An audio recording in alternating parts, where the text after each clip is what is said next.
തിരുഹൃദയത്തണലിൽ 150 വർഷങ്ങൾ.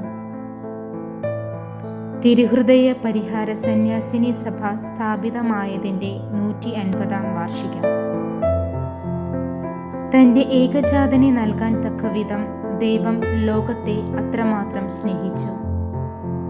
കാൽവരി മലയിൽ തന്നെ പരിഹാര യാഗമായി അർപ്പിച്ചുകൊണ്ട് പുത്രനായ ദൈവം ലോകത്തോടുള്ള തൻ്റെ സ്നേഹം പ്രകടമാക്കി. ഇത് ജീവിതം തിരുഹൃദയത്തിന് പരിഹാരമായി സ്വയം സമർപ്പിച്ച് സമർപ്പണ ജീവിതത്തിൽ ആയിരിക്കുന്ന തിരുഹൃദയ പരിഹാര സന്യാസിനി സമൂഹത്തിൻ്റെ ചരിത്രം. തിരുസഭയിൽ തിരുഹൃദയ ഭക്തി കത്തിജ്വലിച്ച കാലഘട്ടമാണ് 17-ാം നൂറ്റാണ്ട്. വിശുദ്ധ മാർഗ്രീത്ത മരിയ അലക്കോക്കിന് തിരുഹൃദയനാഥൻ പ്രത്യക്ഷപ്പെട്ട് നീയെങ്കിലും എന്നെ സ്നേഹിക്കുക എന്ന് പറഞ്ഞുകൊണ്ട് സ്നേഹത്താൽ നിറഞ്ഞു തുളുമ്പുന്ന തൻ്റെ ഹൃദയം വെളിപ്പെടുത്തി കൊടുത്തു. വിശുദ്ധയിലൂടെ ലോകം മുഴുവനിലും തിരുഹൃദയ ഭക്തിക്ക് തുടക്കം കുറിച്ചു. ഈ തിരുഹൃദയ ചൈതന്യം ഉൾക്കൊണ്ടുകൊണ്ട് 1875 ഒക്ടോബർ 24-ാം തീയതി ഇറ്റലിയിലെ നേപ്പിൾസിൽ മദർ ഇസബെല്ല ദി റോസിസ് തിരുഹൃദയ പരിഹാര സന്യാസിനി സമൂഹത്തിന് തുടക്കം കുറിച്ചു. ധന്യയായ ഇസബെല്ല ദി റോസിസ് 1842 ജൂൺ 9-ന് ഇറ്റലിയിലെ റൊസാനോ എന്ന സ്ഥലത്തുള്ള ഒരു കുലീന കുടുംബത്തിൽ ഭൂജാതയായി.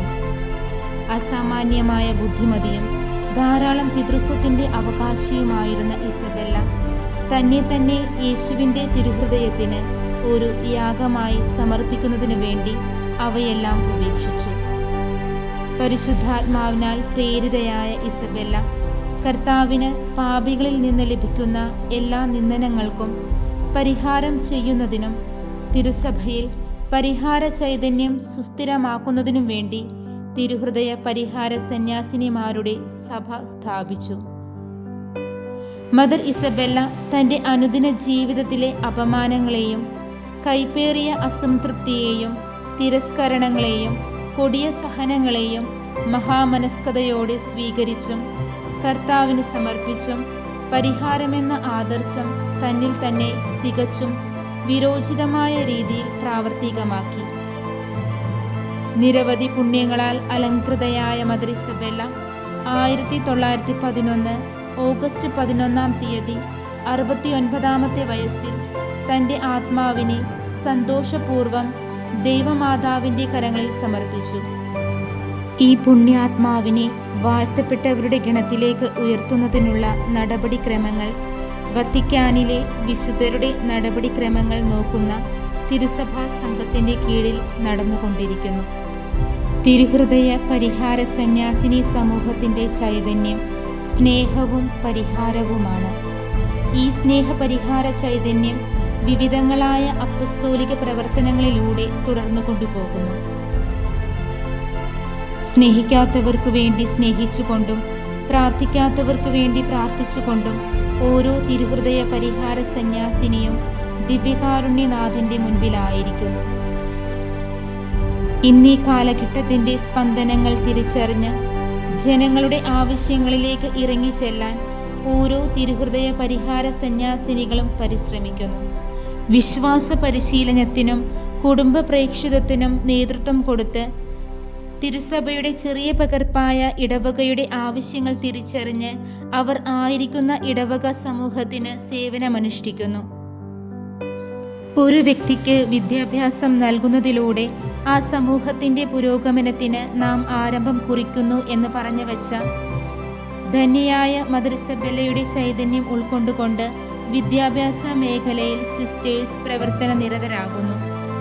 തിരുഹൃദയ പരിഹാര സന്യാസിനി സമൂഹത്തിൻ്റെ അപ്പസ്തോല പ്രവർത്തനങ്ങൾ: ഇടവകകളിൽ ആത്മീയ ഉണർവിന് നേതൃത്വം കൊടുക്കുക, വിദ്യാഭ്യാസ സ്ഥാപനങ്ങൾ, ആതുര ശുശ്രൂഷ, വൈദികർക്കും അൽമായർക്കും ധ്യാനിക്കുവാനുള്ള അവസരങ്ങൾ ഒരുക്കി കൊടുക്കുക, സമൂഹത്തിൽ തഴയപ്പെട്ട വ്യക്തികളുടെ ഉന്നമനത്തിനായി പ്രവർത്തിക്കുക, പ്രത്യേകിച്ച് പെൺകുട്ടികളുടെ വിദ്യാഭ്യാസത്തിന് ഊന്നൽ കൊടുക്കുക, മതബോധനം, കുടുംബ യൂണിറ്റ് എന്നിവയിലെ സജീവ സാന്നിധ്യം, യുവജനങ്ങളുടെ ആത്മീയ ഉണർവിനായി പ്രവർത്തിക്കുന്നു. തിരുഹൃദയ ഭക്തിയും പരിഹാര ചൈതന്യവും പ്രചരിപ്പിക്കുക. 1875 മദർ ഇസബെല്ല സ്ഥാപിച്ച ആ ചെറിയ വിത്ത് വളർന്ന് പന്തലിച്ച് 3 ഭൂഖണ്ഡങ്ങളിലായി വ്യാപിച്ചു കിടക്കുന്നു. ഇപ്പോൾ തിരുഹൃദയ പരിഹാര സന്യാസിനി സമൂഹത്തിൽ 372 സന്യാസിനികൾ 58 സമൂഹങ്ങളിലായി ലോകത്തിൻ്റെ വിവിധ ഭാഗങ്ങളിൽ സേവനമനുഷ്ഠിക്കുന്നു. തിരുഹൃദയ പരിഹാര സന്യാസിനികളുടെ ജനറൽ ഹൗസ് റോമിൽ സ്ഥിതി ചെയ്യുന്നു. മദർ ടീന സലിയർനോ മദർ ജനറലായി സേവനമനുഷ്ഠിക്കുന്നു. ഇന്ത്യയിൽ തിരുഹൃദയ പരിഹാര സന്യാസിനി സമൂഹത്തിൻ്റെ സാന്നിധ്യം 1989 ആദ്യമായി 2 ഇറ്റാലിയൻ സിസ്റ്റേഴ്സ് ഇന്ത്യയിലേക്ക് മിഷൻ പ്രവർത്തനങ്ങൾക്കായി കടന്നുവന്നു. ഇന്ത്യയിലെ ആദ്യത്തെ ഭവനം കോട്ടപ്പുറം രൂപതയിൽ കൊടുങ്ങല്ലൂരിൽ ആരംഭിച്ചു. പിന്നീട് അത് കൂനമാവിലേക്കും ഇന്ത്യയുടെ വിവിധ സംസ്ഥാനങ്ങളിലേക്കും വ്യാപിച്ചു. കേരളത്തിൽ കൊടുങ്ങല്ലൂർ, കൂനമാവ്, തിരുവനന്തപുരം എന്നീ സ്ഥലങ്ങളിലും തമിഴ്നാട്, ഉത്തർപ്രദേശ്, ഒറീസ എന്നീ സംസ്ഥാനങ്ങളിലും സിസ്റ്റേഴ്സ് സേവനമനുഷ്ഠിക്കുന്നു. ക്രിസ്തു കാൽവരിയിൽ പൂർത്തീകരിച്ച പരിഹാര ചൈതന്യം ഇന്ന് സഭയിൽ തുടർന്നു കൊണ്ടുപോകുവാൻ വിളിക്കപ്പെട്ടവരാണ് ഓരോ തിരുഹൃദയ പരിഹാര സന്യാസിനിയും. മദർ ഇസബെല്ല തൻ്റെ ചിന്താശകലത്തിൽ പറഞ്ഞു വയ്ക്കുന്നതിങ്ങനെയാണ്: നാം വിളിക്കപ്പെട്ടിരിക്കുന്നത് സ്നേഹിക്കാത്തവർക്ക് വേണ്ടി സ്നേഹിക്കാനും നന്ദിയില്ലാത്തവർക്ക് വേണ്ടി നന്ദിയുള്ളവരായിരിക്കുവാനും പ്രാർത്ഥിക്കാത്തവർക്ക് വേണ്ടി പ്രാർത്ഥിക്കാനുമാണ്.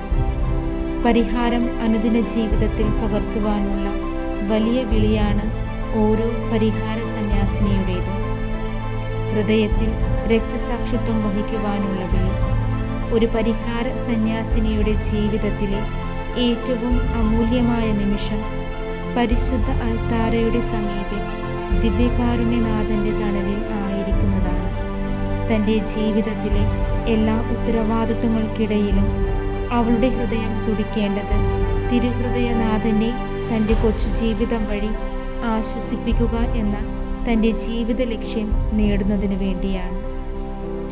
സ്നേഹവും പരിഹാരവും.